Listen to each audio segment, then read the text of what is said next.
موسوی رو گرفتن احمد فراری شده. موسوی رو گرفتن احمد فراری شده. موسوی رو گرفتن احمد فراری شده. موسوی رو گرفتن احمد فراری شده. سبزم کنار شیرم، سبزم کنار شیرم، سبزم کنار شیرم، خورشیدم و شمشیرم. با ما میخونید.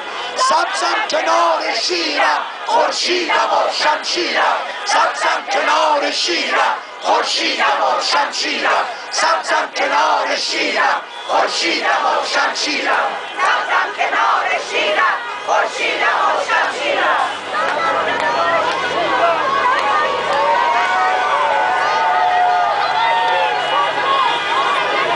جنبش ما واقعی از کل رژیم رفتنی است. جنبش ما واقعی است، کل رژیم رفتنی است. جنبش ما واقعی از کل رژیم رفتنی است. جنبش ما واقعی است، کل رژیم رفتنی است. مردم همه میدانند دین از حکومت جداست. مردم همه میدانند دین از حکومت جداست. مردم همه میدانند دین از حکومت جداست. مردم همه میدانند دین از حکومت جداست. ای دولت حیله‌گر راه تو از ما جداست. ای دولت حیله‌گر راه تو از ما جداست. What do we want in Iran? Freedom, freedom. این فریدام شما باید بلرزونه تمام اینجا رو.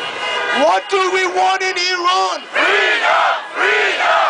What do we want in Iran? Freedom, freedom.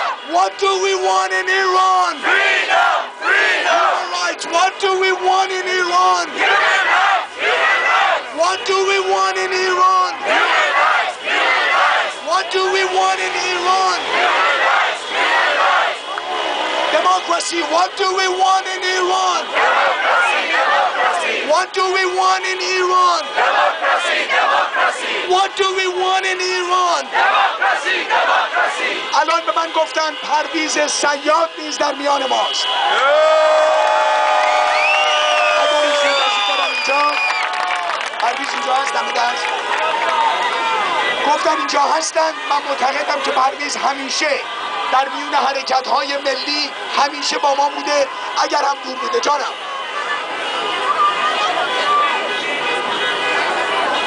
میگویند که از خانم الهه یاد ببریم. الهه رو یادتون نره، یکی از ملی ترین افراد بود. تا لحظه آخر براش دست بزنید.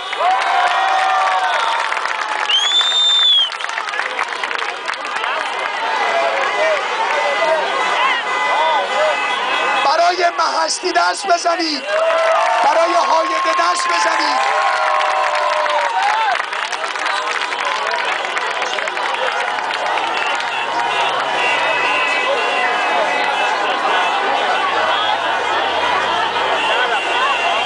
خانوم سوسنی که اگر بود هنوز اینجا بود.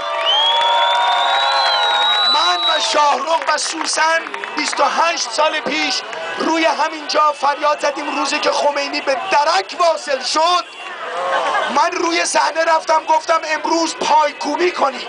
و امروز به شما میگویم که با مرگ جمهوری اسلامی همه ما به پایکوبی خواهیم پرداخت. بزرگترین جشن رو ما میگیریم. این رژیم از سه چیز میترسه: از فوتبال میترسه، از چهارشنبه سوری میترسه، از انتخابات هم میترسید که به سرش آمد.